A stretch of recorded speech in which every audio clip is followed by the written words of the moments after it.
Hello, and welcome to the Tavern Chat Podcast. I am your host, Derek Tenkar, your bartender in the OSR, the main proprietor of the Tenkar's Tavern blog.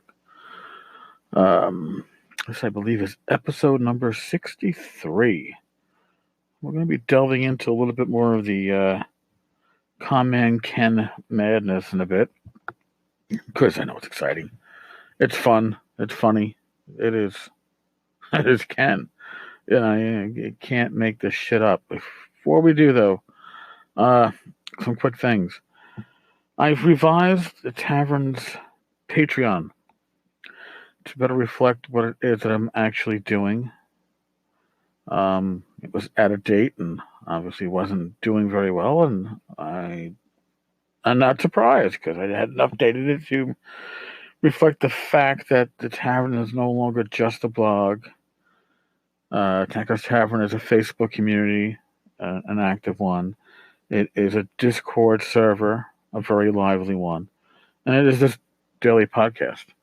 So if you like what I'm doing, if you like the communities that are there for you, you can back for as little as $1.50 a month to help us along.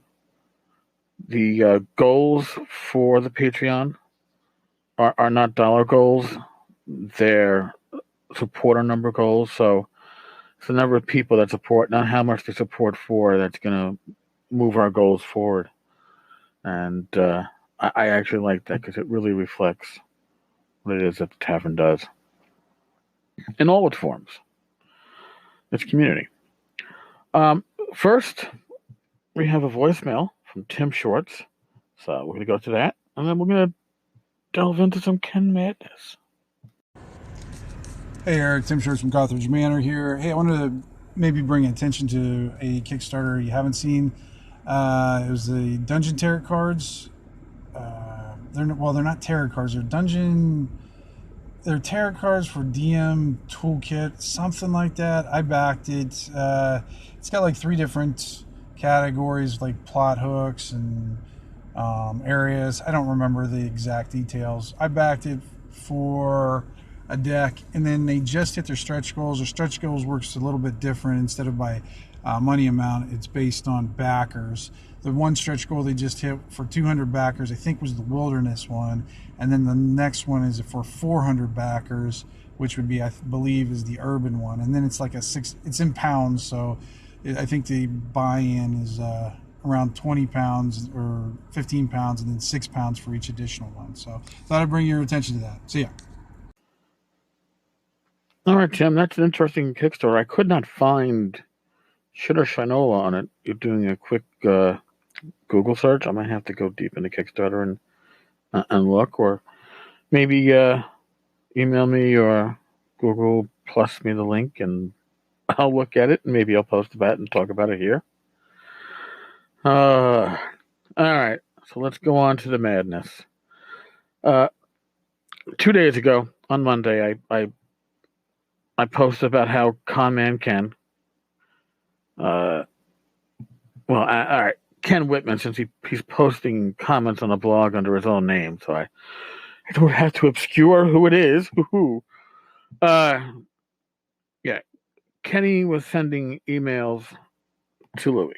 Now, Louis Desi is the one that is, for those who haven't been paying attention or somehow missed the previous episodes on this, Louis Desi is the one that is suing Ken Whitman in New York County, New York, which is Manhattan, in civil court, not small claims court, civil court, to reclaim monies that he spent as a backer on the Knights of the Dinner Table live action series Kickstarter, as well as have Kenny turn over all of the missing recordings, which, depending on whatever story you listen to by Ken, the hard drive crashed, hard drive got lost, I have the hard drive, I need $500 to make a copy, whatever the stories were. It's an accounting for that missing video. And it's either that Kenny will give the video under court order, or Kenny will have to prove one of his excuses as to why he can't give it. But in any case, Kenny has done something immensely stupid. And now, when we talk about Ken, stupidity and Ken kind of go hand in hand. I do understand that. I want to be very clear with that. It's not something that's all that surprising. However, on Monday in the morning, Ken sent Louis an email, and I am going to read it as best I can with the Kennyisms, spelling and grammar issues. You know I'm a marketing genius, right? Because I'm about to inform the world who you are. The level of marketing you are about to see is going to be crazy. Local papers, internet sites, SIGHTS, web pages. I'm about you to. Sorry, Kenny. I'm really trying to do you right. I'm about you do for you what you do for me. Can't wait to meet you. Do I can get some good pictures? All right. So,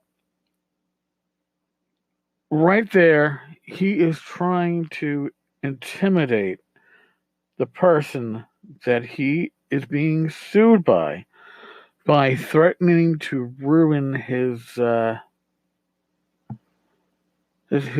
character. He's threatening to troll Louis into the ground. Now, admittedly, it is Ken. Ken is full of bluster. Ken is full of threats. Ken is full of bullshit. But then he follows it up. I now have 5. Nope. 1 more confirmed. 6 people who will be helping me with my social media campaign.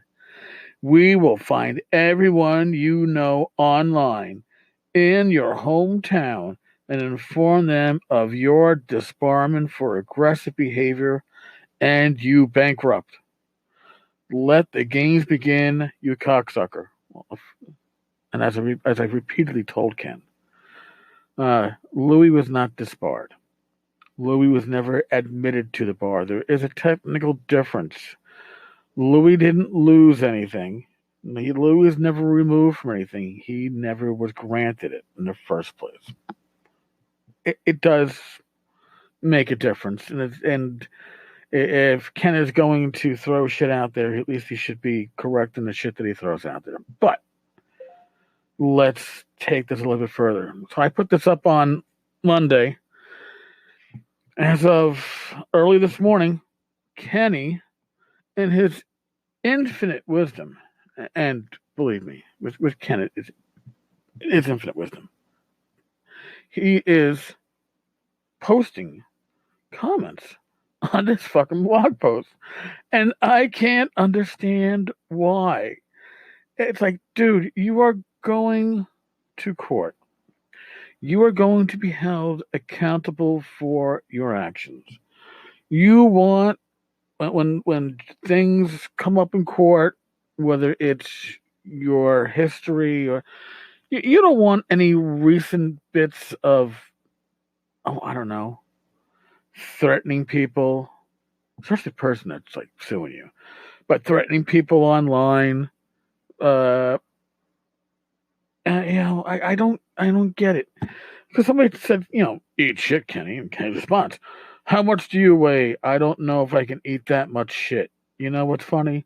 Not one of you have ever come up to me in person and say this stuff. Cowards behind a keyboard. Well, listen, Ken, when we're talking cowards behind a keyboard, we are talking the definition of Ken Whitman. Ken Whitman, the fucktard. And he's a fucktard because he's in a world of his own. Kenny the fucktard threatened me with the FBI, waiting on my doorstep to arrest me for federal charges that couldn't give me the actual law behind, but made up some, you know, aggressive harassment for business purposes bullshit, which was in violation of federal and Kentucky law, according to him. It isn't. Go fuck yourself. He threatened to sue me. Obviously, he didn't. So, Kenny, go fuck yourself. He threatened to do a takedown of the blog for using copyrighted material, photos of Ken, that I did not have the rights to. And the funny thing is, Kenny didn't have the rights to them either. Because when it comes to photography, it is a person that takes the photo that owns the copyright, not the jackass that is in the photo. So, again, Ken, another fail. Ken no longer threatens me with legal action because he's being threatened with legal action, I guess, and this legal action is real. You know, I'm really would love to be called to court as somebody who can present. Yeah, I was threatened by Kenny with federal arrest by the imaginary FBI that lives in Kenny's head, and to be able to show the threats both on the blog and email to me. And then I'm like, and Kenny threatened to sue me for, again, it's pretty much the same thing, that we are preventing him from making money. I don't know of anybody who called Ken's business to get him fired. And if somebody did do that, if you're calling the business owner and you're saying, listen, this is Kenny's history, I don't think that you broke the law. If you called there and you made up shit about Kenny, and really, who the fuck would make up shit about Kenny? Kenny is, bizarrely on his own level anyway. You don't need to make up shit. You talk about Kenny and people go, you're making that shit up. I'm like, no, he's for real. If you made up shit while calling his boss, I guess that would be Marcus. Or now it would be Jen Hunter. If you're calling up Jen to get Kenny fired, come on. That's her boyfriend or whatever Ken is. Right now she's his sugar mama, man. She's keeping Kenny in I don't know, whatever Kenny does to keep relatively sane. Keeps Kenny living in the back stock room because he has no residential address. Allegedly. Sorry, Ken. I had to throw that in there for you. Actually, I'm surprised that Kenny isn't listening to the podcast. He doesn't seem to be. Because if he was, he'd be doing that cartoon thing where his head blows up after turning all red. But seriously, Ken, you're going to be in court. You're going to be making multiple trips to New York over this shit for something that you could make go away by simply not being a dick. Or in your own words, not being a cunt. You can make it go away that simply by saying, here, Jolly, here's what's missing. Here's what I have. No harm, no foul. Can't you take a joke, you dumb fuck? Come on. I thought it was funny making you in the community squiggle and wiggle for a few extra bucks. All right. But Kenny can't do that. See, Kenny is one of those people who digs into a lie and just digs deeper and deeper and deeper. And then suddenly there's no way to support his lie, but there's no way for him to go forward either because he can't dig out of the hole he dug for himself. So he's just got to keep on digging, and maybe people will go away from him and leave him alone. Maybe he'll find a new community to con. He can't con Atlanta anymore, the film industry there. He's known. He can't con the RPG industry. He's known. And people like myself make sure that it is constantly out there. See, Kenny is not looking to make a living wage. Kenny is not looking to make an honest buck. When Kenny says people are preventing him from making money, it's all about the idea that Kenny should be able to make a quick buck. Here, when somebody says last night, yeah, he has a real knack of avoiding responsibility. This is on the blog post. Kenny's response, 1:45 in the morning, I have to make a living and survive, which is impossible when you have several people following you around, illegally contact people you work with to get you fired. I have to say, at least Lewis is doing the correct way. But you can't get blood from a stone. You guys made sure of that. Night fuckers. Oh, if I meet you, I will say it to your face. At least I'm not chicken shit and behind a keyboard. Guess what, Kenny? You are behind a keyboard. Oh! And you are a dumb fuck. I don't know if you are chicken shit. If you don't show up to court, you are chicken shit. And a dumb fuck. There. You're going to be a twofer. Can we make it a hat trick? You could be a fucktard, too. Yes, Kenny. I look forward to meeting you when you come to New York. Maybe I'll take you to Cat's Deli. It's close enough to the courts. You know. I know the courts well, man. I worked in Manhattan my last 12 years. So, we get around. All right, folks. Enough of me poking at the con bear. The con man Ken bear. We should make one of those. Somebody suggested that we design a marketing genie as a monster, and I think I shall do so. It might be a post later on today or tomorrow on the blog side. You know, special powers like confusion, area of effect also applies to the marketing genie who has to make a save when casting confusion. Charm person. Lower than average intelligence, alignment, chaotic, stupid. You know, a few things that just kind of fit around Kenny. They'll come to me. All right, folks. Assuming Kenny doesn't say anything extremely fucking stupid that could affect his court case over the next 24 hours, tomorrow will not be a Con Man Ken episode. For those that are, enjoying it, I apologize. For those that aren't enjoying it, I apologize. All right, folks. Stay safe. God bless. Roll your dice well. And I'll talk to you tomorrow morning.